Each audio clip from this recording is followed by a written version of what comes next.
104.7 The Cave. KKLH, Marshfield, Springfield. A proud member of the Kansas City Chiefs radio network. Touchdown, Kansas City! Now, it's time for Ned Talk. Now, I know many of you are probably sitting out there going, thank God, this is their last regular Sunday show. But here we are, Sunday, noon, on a humid day, which I know doesn't bother Mr. Reynolds at all. Not in the least. No, you like the humidity, don't you? I do. This is my time of the year. But you might ought to add from your adjunct story there about the fact that we're on for the last time. Because that's not the forever. case. We're gone. No, I'm just kidding. I'm just kidding. No, we'll be back next Saturday night as the pre-game show as the Kansas City Chiefs start their march towards the big game. We'll be on at 5 o'clock Saturday. The pregame show starts at 6. 7:30 is kickoff. It's all right here on 104.7 The Cave, and we'll go into full Chiefs mode at that time. But we're wrapping up right now what we do in the off season, which is just talk about all sorts of different types of sports. Ned Reynolds with us as always. John Oliver, not Josh Roberts, sitting in. Josh Roberts again taking care of his mom, so filling in. How are you doing today? I'm doing great. Good, fantastic. Let's start with the Olympics. Sure. Okay, let's start there. How you feel about it? We're done, right? Today's the last day. It's over. Oh, it's over. They have had the closing ceremonies, which will be shown tonight, but it's all, of course, it's recorded because of the 14-hour difference. Well, spoiler alert, you need to say that before you read something else. But the fact is, I enjoyed what I saw, but I had a guy say to me just the other day, he said, hey, Reynolds, do you still have the great feeling that you had about the Olympics, that it's an event that you had to watch? And I said, I must admit to you, no, I don't. I don't feel that compelling direction to be able to see all these events. Now, there were some of them that I wanted to see and made a point to see, although I would not pay the extra money to see the men's basketball. And I want to get into that in a minute. But other than that, it may be a product of age. You're 80 years old, and you lose your direction when you're that old. What do you think? I think, honestly, I think I mentioned this last week. For me, I have trouble holding interest when it's in a completely different time zone, when it's overnight for us, because...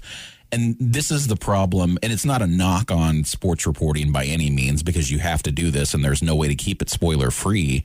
You know, by the time I get up in the morning and I start looking at ESPN, I see all the results. So I'm like, well, I already know what happens. Why am I going to watch? So I think it's a product of just being, completely opposite of our schedules. I really tune in, and it means a lot more to me when it is in, the Western Hemisphere, whenever, it's in kind of our semi-time zone. And the next two of them will be. That's right. In Paris and Los Angeles.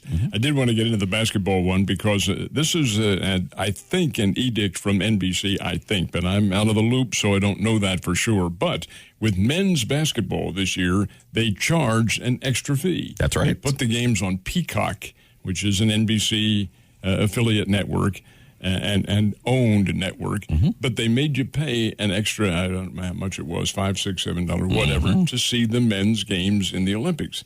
So this old man said, here's a KY1. I'm not about to do that. I'll find out what the results are. But comes the gold medal game, and all of a sudden it is on free market over-the-air television on KY3 live. Now, I'm a conspiratorial jerk, and I thought, now wait a minute. They take all of the events and you pay for them. The games against Iran and the Czech Republic, games that nobody could give a flip about. Right. But they put the big one on free market over the air. I wonder, and I still maintain this theory, no way to prove it, but I wonder if they didn't take it in the shorts with people paying money to see it, and maybe took a bath on that and said, we better come up with a gold medal live. Yeah, and Ned, you bring up a good point, and this isn't necessarily sports related. Things like Peacock and Disney Plus and these services that are add-ons, for people that have cut the cord. The disturbing trend I see with those are, just with Peacock, I think it's, I want to say $9.99 or $5.99. Increasingly, I see that, yes, you've got access to everything except this. If you want the early access to this, it's another $10 or it's another $20. It's bait and switch, I think, because I've got Peacock, and I sat down to watch a documentary one night, and I watched the first episode, and then they said, if you want to watch the rest of this, then you need to pay $5.99 a month. Completely I was bait like, and switch. and I have just about everything.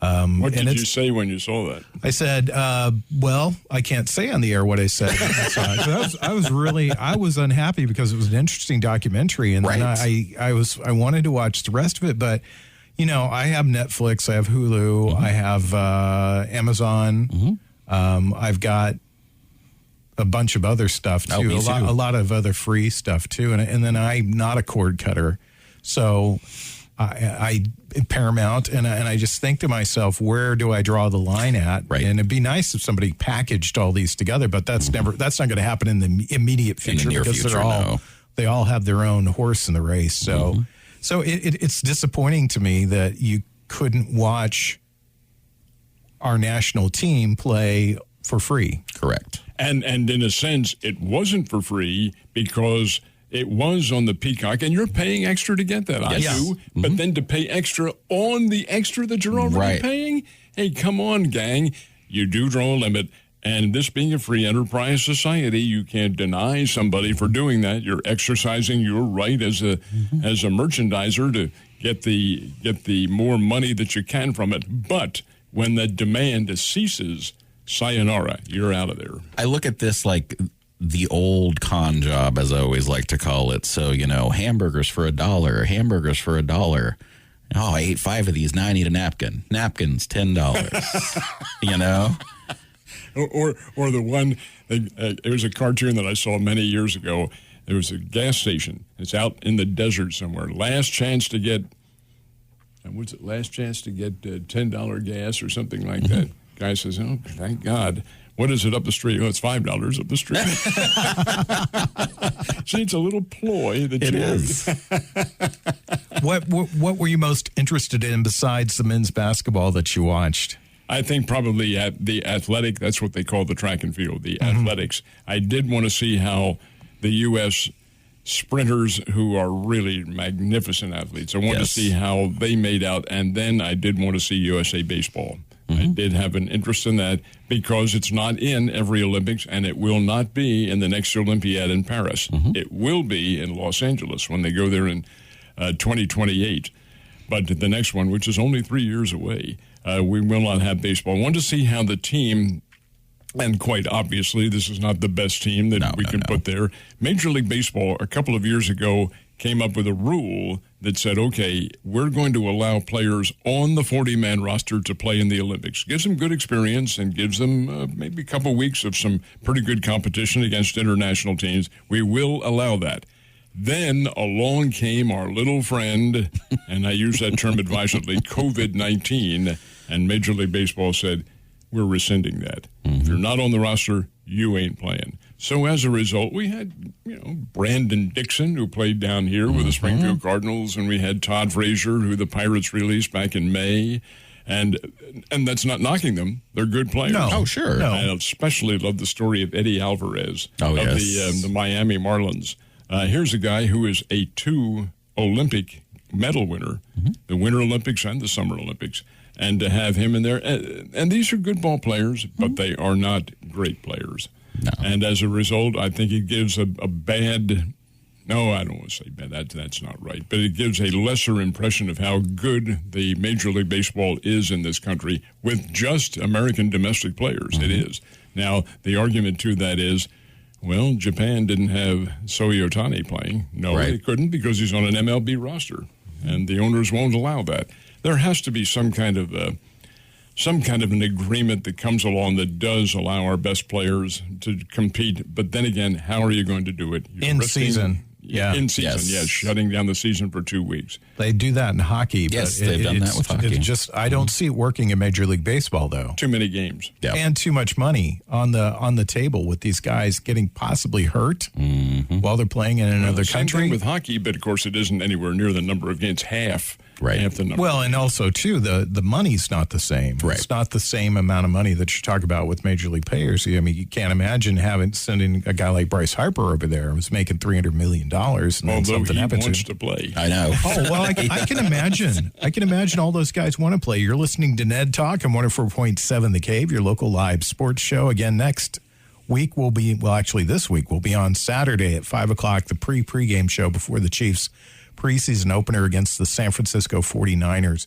We are talking about the Olympics and our interest level in the Olympics. Do you think that some of the interest level also stems from the fact that these are no longer amateur athletes? That a lot of the athletes that we see now, there's some that are amateur, but there's a lot of athletes that we see who are professional. They're making a lot of money off of selling their likenesses and their image and their endorsements. Do you think we've lost a little bit of that with that changing? Not with me. I take the opposite viewpoint because my philosophy in life has always been, if you're good, you put your best foot forward regardless of what the circumstances are. I don't care what profession, you don't pull back, you don't take it easy. You don't say, I'm so much better than that guy or that gal or whatever the case is, that I'll not give my best or send my best. Nope, I've always been of the opinion, if you have something to cheer about and wave the flag or whatever the case might be,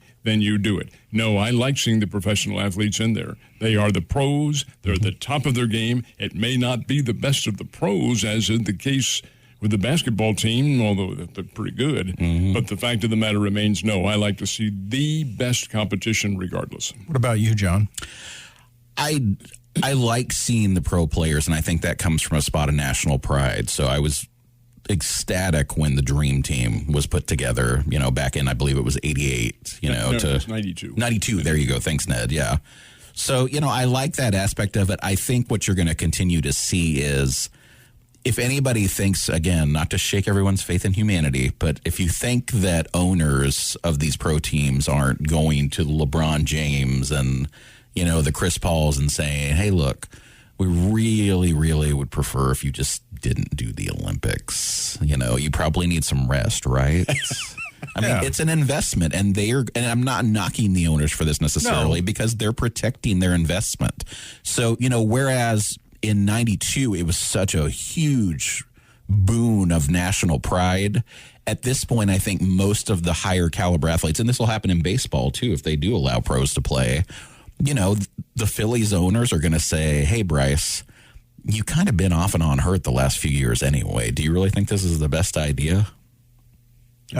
Keep in mind now that these athletes are reimbursed for what they're doing. It's nowhere near what they would make. No. But in the case of basketball, they've already got their contracts anyway. But they're not over there for free, folks. They are being paid. But your point is very well taken. It's nowhere near what the owners pay. What's interesting about that, John, is that then this is his last year. Jerry Colangelo is finished. He's the owner of the Phoenix Suns, for heaven's sake. And here he is. He knows, and yet he had Devin Booker in there playing and some of the others.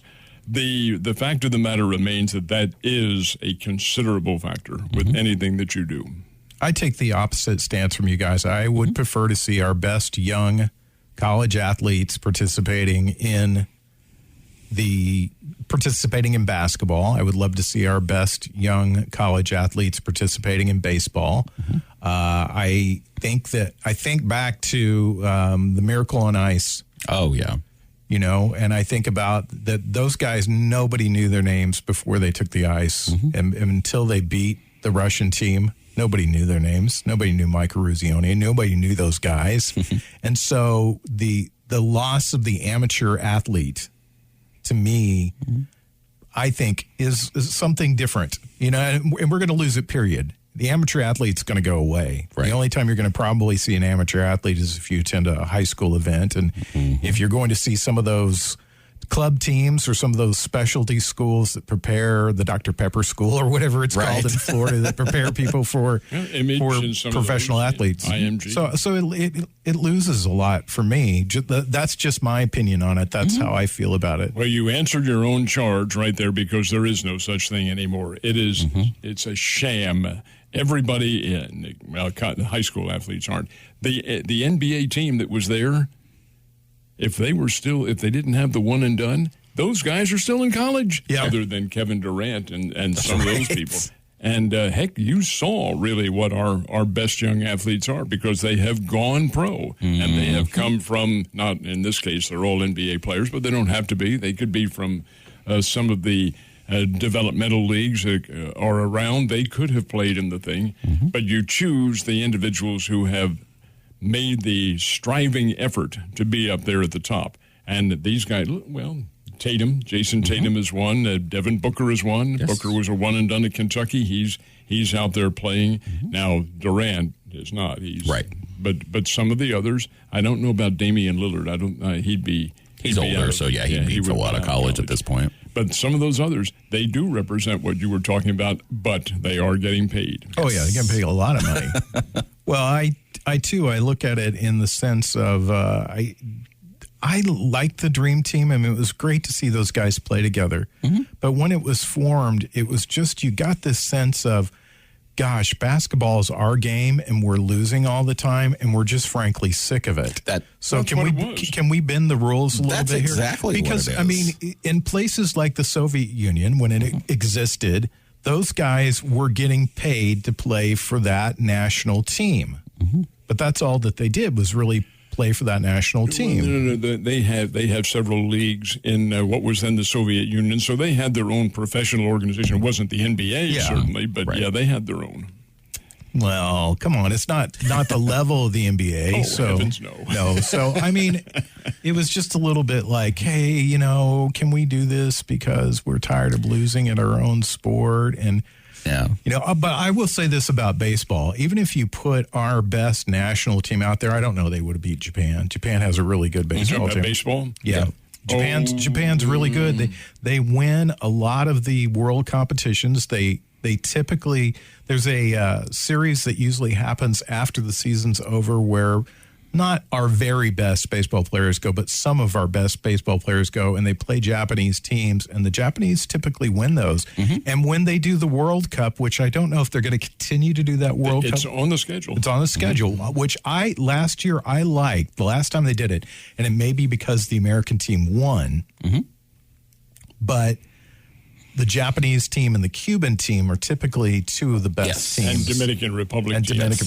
And I believe it's next, not this coming spring training, but I think it's the next one because it's been pushed back. But I do think it is on their schedule. That's not to say that they will continue it, because it does interrupt spring training a little bit. But it's very good international competition, and it's the best because it is the major leaguers playing against each other. And there was a lot of excitement in the last one because you could tell there was a lot of national pride on it. Let me ask you this question really quick. I don't know if either one of you have heard, how much money did Japan lose with this particular Olympics? I don't think it's been determined yet. Because of no attendance. Well, that certainly plays a major factor in their being remunerated in regards to the public, but they did get the television money. Yes. And the television money is massive. Stupid. Does it offset what they might have had? Yeah, it probably does in a little bit. But by the same token, they have to come out a little bit in the red because of COVID. The no fans, and that's a little misleading because there were some fans who they allowed in, individuals who had clearance and all that, but it certainly wasn't the sellout crowds that would have been cheering. And the Olympics, as does any sport, misses so much of that intrinsic level of rooting for a team. I have to regret what I said a year ago. I said, hey, let them play. Let them play, because the fans, even though they're not there, it's not going to make a difference. Wrong-o. Right. Boy, wonder. It does make a difference. I wonder, because I watched the USA women's team play the Japanese basketball team, and as I said to you guys last week, it almost looked like children playing against the women's team. But the Japanese women's basketball team was very good, held their own with the U.S. team and faced them in the finals. Yeah, in the championship game, though. It was much different. The USA dominated the title game. Yeah, well, and I think some of that could be from playing a team for the second time. Sure. The USA team physically is bigger. Oh, yeah. USA women have dominated, absolutely dominated international basketball. That is seven straight gold medals for them. And they've had, well, let's face it, this is the country where it's the best competition, and they are domestic athletes. They aren't all from another country or anything like that. But by the same token, does the WNBA represent the level of popularity? I have to debate that. Of course, it is during the baseball season that they have the WNBA, so you're kind of splitting your audience a little bit. But by the same token, you don't see, at least in my opinion anyway, the massive crowds that the NBA does draw. But there's still the level of athleticism. I think you have Brittany Griner, who is, 6'8", 6'7", 6'8", utterly dominating. Yes. Gracious sakes alive. Well, we'll talk about more sports in just a minute. You're listening to Ned Talk. I'm 104.7 The Cave. Back to Ned Talk on 104.7 The Cave. A proud member of the Kansas City Chiefs radio network. If you're one of those people that waits all year long for the NFL to begin, the wait over Hall of Fame game yesterday, though 16-3. Wow, not very exciting. Steelers beat the Cowboys. But we'll have our first Chiefs game for you on Saturday.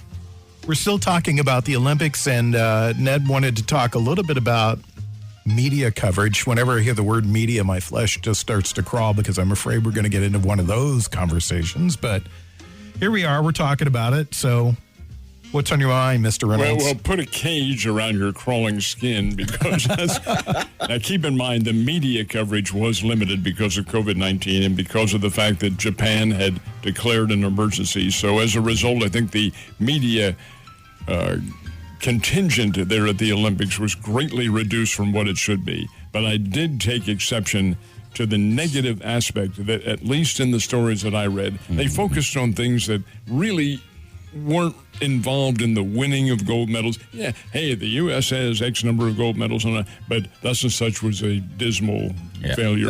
I don't like that kind of reporting, and I don't think it's fair. You report, I'm old school, John, so are you, but you report on what individuals have done, how they have accomplished victories, and maybe some of their background, but not on the stories of thus and such failed in his or her mission. Yeah. I'm definitely in the same boat on that, Ned, and I'll give my prime example. You know, there were so many. The Olympics are about feel-good stories, whether it's for the U.S. or not. You had this amazing come-from-behind victory for the wrestler. I don't remember his name, but that last-second takedown to win the gold. You had the young lady, and I don't remember her name, with the women's gymnastics team that won the golds instead of, Simone Biles. And in looking at those situations... Suni Lee, thank you. So, I mean, these were great stories that could have really, been covered better. Instead, throughout the Olympics, every day when I checked the headlines, it was Simone Biles, Simone Biles, Simone Biles. And, God bless her for winning the silver in the event she did participate. Or the bronze, I'm sorry, yes. But at the same time, that was the focus every single day. Yeah, and she received a huge amount of criticism for not participating in the events that she didn't participate in. And then she received criticism because the expectation. I mean, that's got to be part of what plays into her not participating.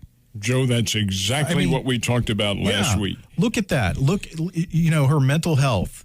And yet she comes back. She gets a bronze medal. That means that she, at whatever event she participated in, she's the third best on that day in the world. In the world. Everybody in the world, she's the third best. And she receives criticism because she's not the best. And the mental aspect of what kept her out of the Olympics is very much a strong focal point to, if in fact that's the case, and I think it probably is.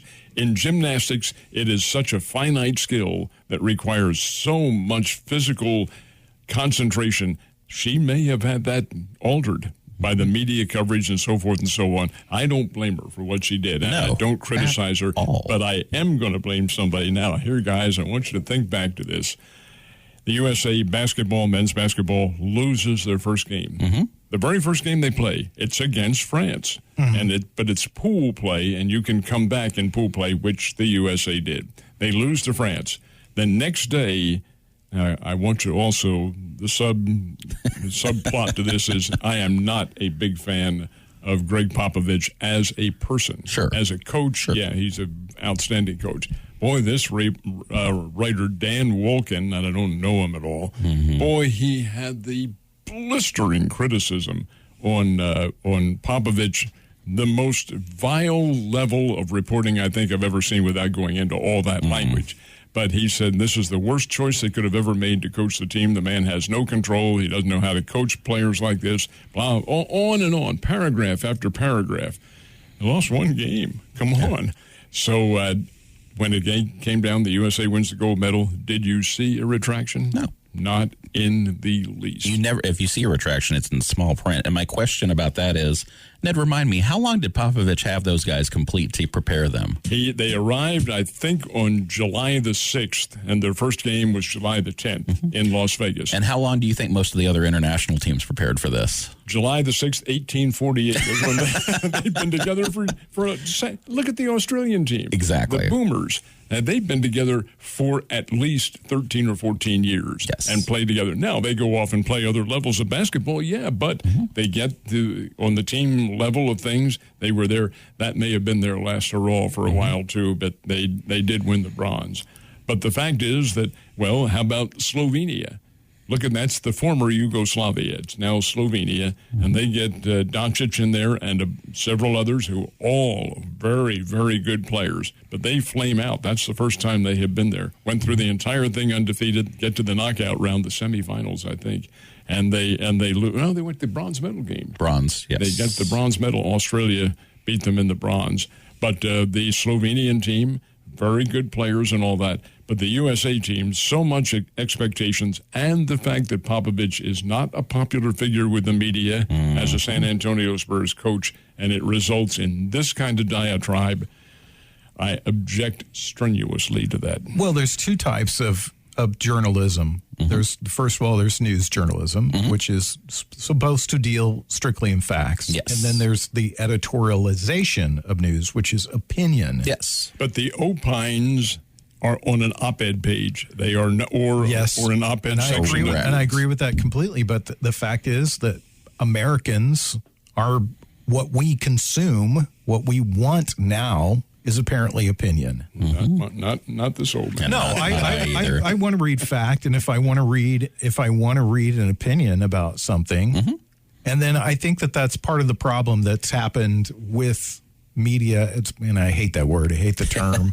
I hate the term as if there's some underground group that sits together at a table and snivels and they hang out with the Illuminati, Joe. Yes, and I hate that term, but I feel like that I know it happens in this business as far as radio goes that they have an opinion and voice that opinion on the air. We want to hear you, and frankly, there's some people that are not really ready to give their opinion, or not old enough or mature enough to step behind a microphone. I don't know that I am old enough or mature enough to sit behind a microphone and then say, well, this is the way that it should be, or this is how I feel about something. And too often or not, there is an editor sitting at the top of this who's getting opinion from a guy that's listening to the shareholders that says, okay, I want you to write this story today about X, and I want it to have this slant. Absolutely. Well, if you are told by your boss,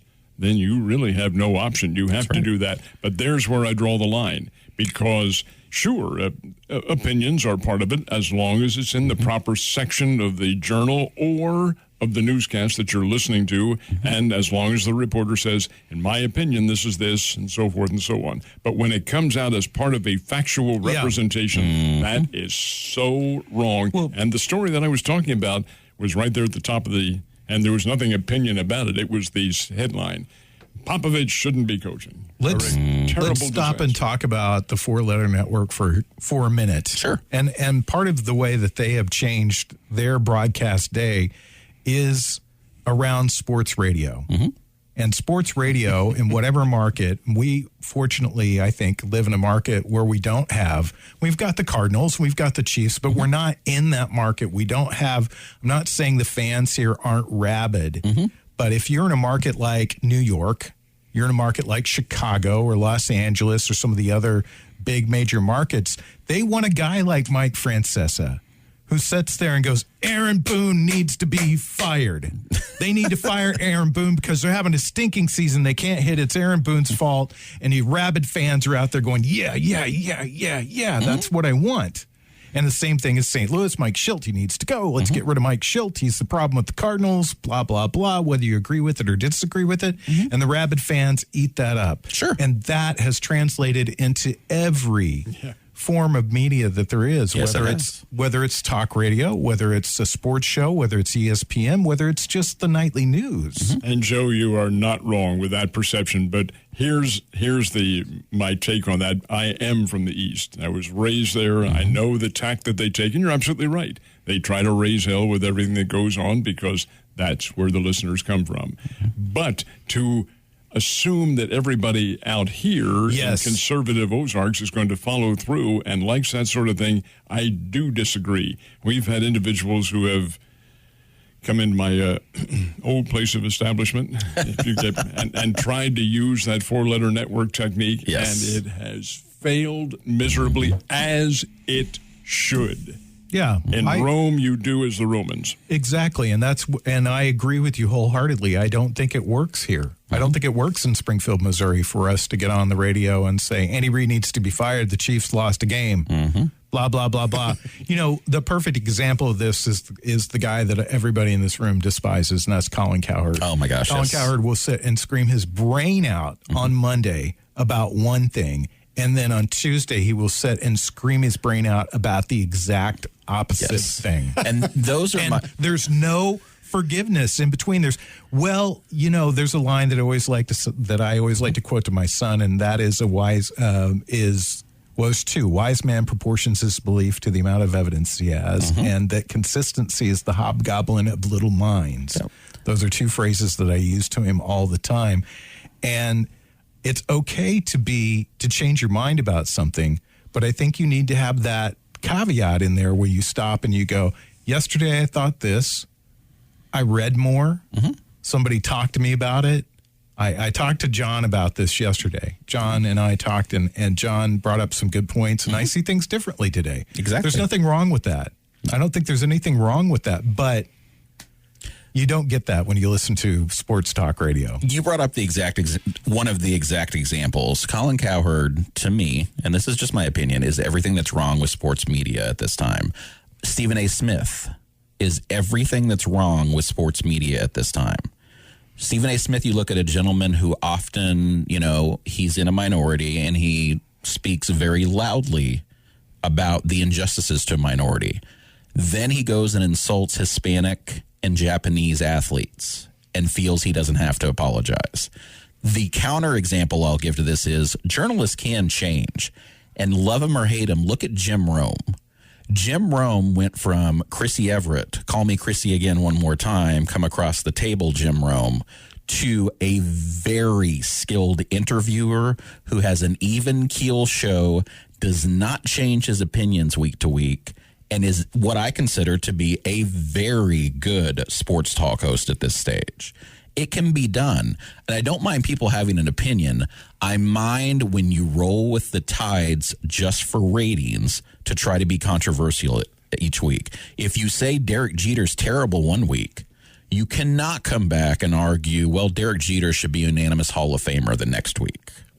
All right, guys. Stephen A. Smith, glad you brought that one up. Here is an episode of 2 years ago, and I think it was prior to the Super Bowl. Who was the player who... It was a Chief that I do remember, and maybe a wide receiver or something of that nature, who had been injured, out for practically the whole season. Sammy Watkins? It may have been Sammy I think it was Sammy Watkins, yep. He goes on the air on TV and is previewing the game. It may have been a playoff game. It may have been the Super Bowl. I do not remember. But I do remember Stephen A. Smith going on, hey, thus and such and so, he is really a big addition to the Chiefs. He will help them. He has all year long. And then it was pointed out to him he hasn't played all year long. Exactly. And did he ever suffer any repercussions because of that? Only some criticism from some of his buddies. Hey, you might ought to do a little research. If that had been another reporter, Well, probably fired on the skewered. spot. ESPN caught lightning in the bottle with pardon the interruption, because they had two guys that are very good at what they did. They started out as sports reporters, spent a lot of time in locker rooms. They gained notoriety as sports opinion writers. They both have very strong opinions about sports, and they argued frequently. Yes. And they've tried to take younger people and make them the same thing, and it just doesn't happen. Exactly. We'll be back in a minute. We'll talk about more Reynolds ratings as we get set for the NFL on 104.7 The Cave. You're listening to Ned Talk on 104.7 The Cave, part of the Kansas City Chiefs Radio Network. Back to Ned Talk on 104.7 The Cave, a proud member of the Kansas City Chiefs Radio Network. I guess we should say that everything that we just talked about was opinion, was our opinions. Yes. Yeah, we shared our opinions with you. But we Joe, talked about that. we prefaced our comments by saying that, these are our thoughts. Yeah. So that's what it is.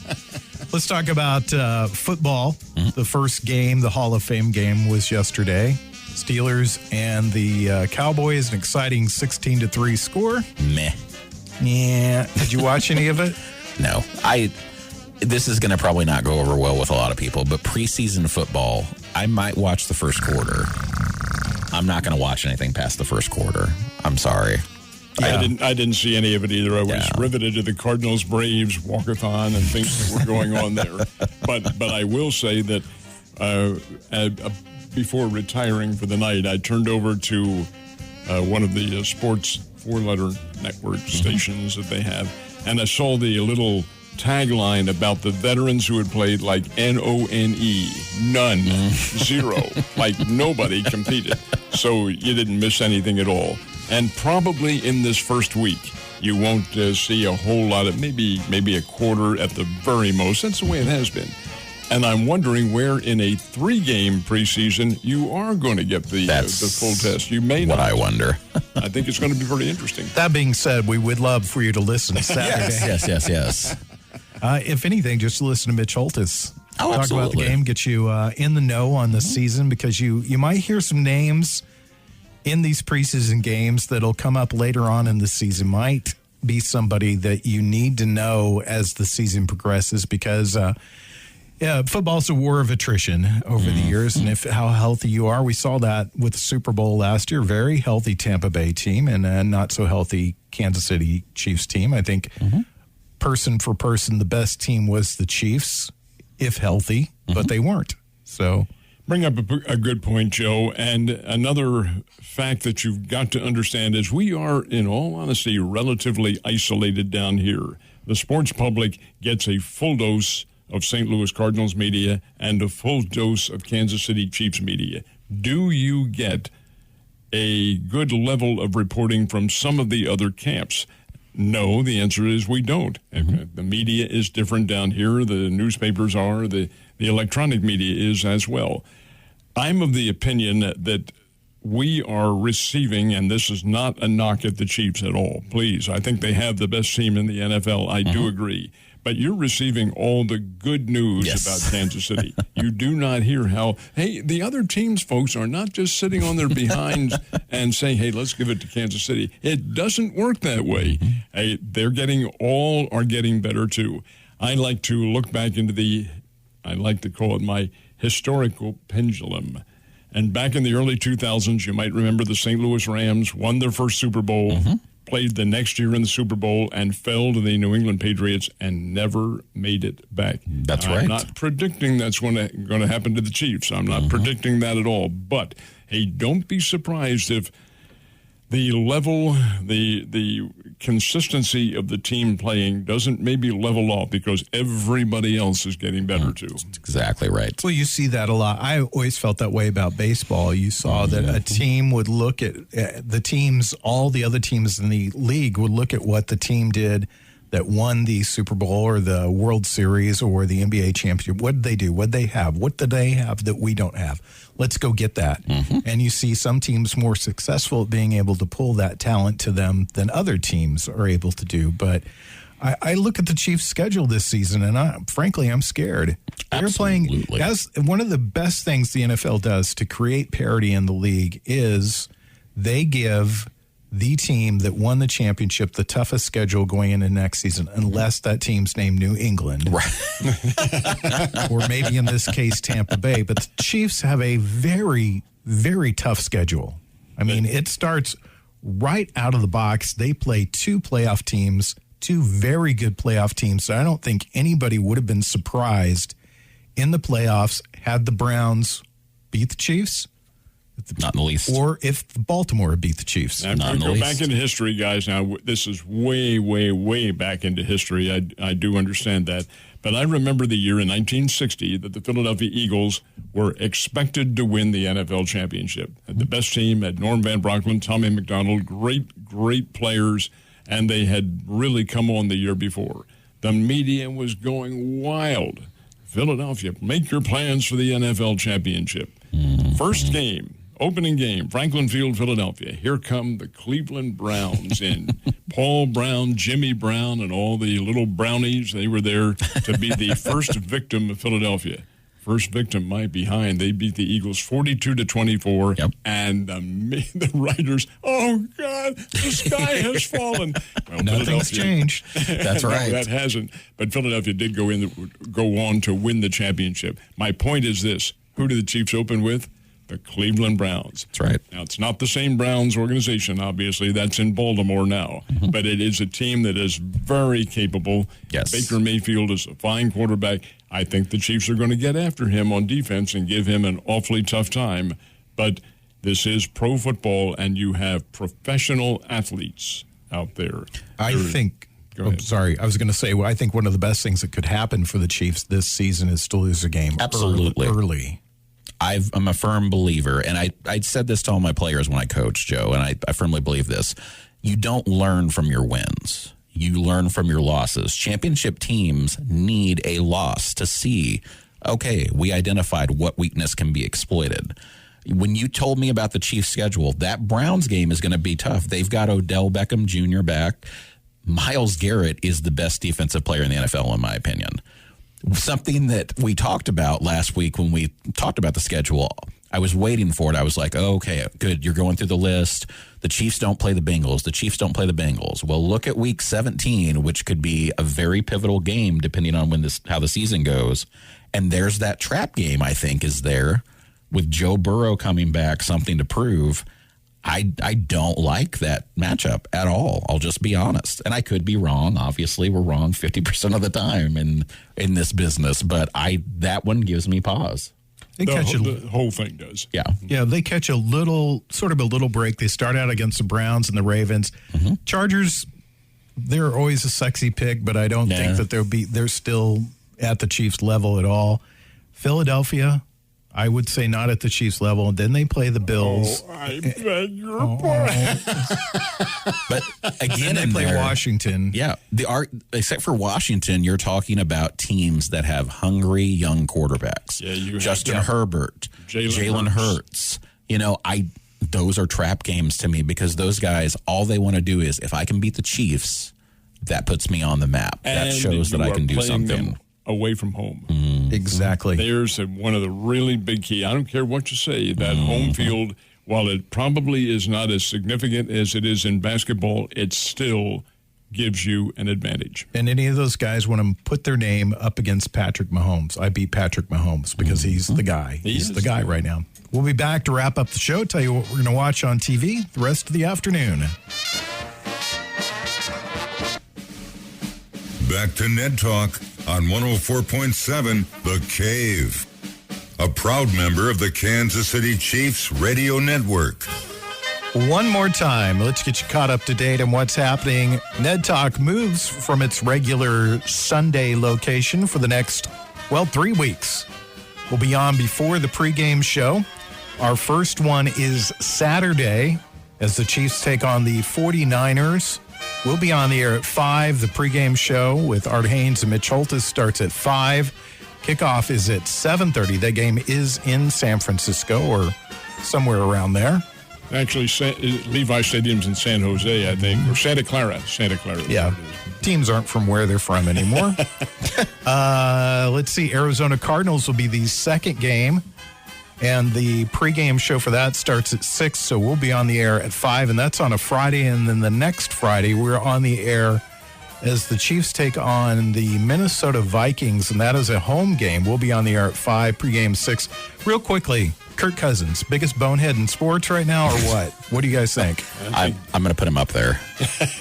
He deserves a place on the Mount Rushmore of boneheads right now. Yeah, I agree. Putting his team and the season in jeopardy because he's not willing to get a shot. So, it's his opinion. I guess we should say that. Absolutely. And he feels strongly about it. But I also like the fact that he was associated with the hospital up there in Minnesota, and they were like, sorry, we're just going to cut ties with you. When you consider that 164 million Americans have had the shot, yes, we are diverse. I do understand that, and everybody is entitled to their own opinion, and you can't, I don't think you can anyway, mandate that you're vaccinated. But when 164 million others get it and understand, that's hard to rationalize. Well, the good news is he is in the 10% of the NFL. 90% of the NFL has been vaccinated, which is better than what the population as a whole. I think we're at 74% right now. Correct. Is where we're standing at. So that's good news. Hopefully COVID will not interrupt the NFL season more than it has already interrupted it going into right now. So what are you going to watch this afternoon, Ned? What are you going to do? Well, probably I would have interest in the Cardinals-Royals game, but I can't get it in my house. So probably not anything. We'll spend the day or the rest of the day writing and doing some reading and maybe watching, my electronic device here, which is where the score will be popping up. What about you, John? I've got an exhilarating day of housework and going to the neighborhood market to get groceries. So, are you still in your own? Be jealous. No, everybody's back. It's just everybody's got stuff going on today. So I'm gonna get what I can done. They were on vacation. You were home working. And you're going to the market and cleaning house? That's right. There's something wrong there. That's okay. It's absolutely. We share the wealth. There's absolutely something wrong there. All right. Once again, we'll be on Saturday. I have to remind myself that. Saturday, 5 o'clock. That'll be our next Ned Talk. It'll be our pre-game. We'll start our picks for the season, get you set for the San Francisco 49ers and the Kansas City Chiefs. Ned, thank you very much. Always a pleasure, sir. Thank you very much. John, did I call you Josh at all today? No, you did great. Okay. I appreciate it. Good. Yep. All right. We'll see you guys then. I'm Joe Westen. Want to say thanks to Mike the intern, Corbin Campbell, and Scott Meyer. See you Saturday night.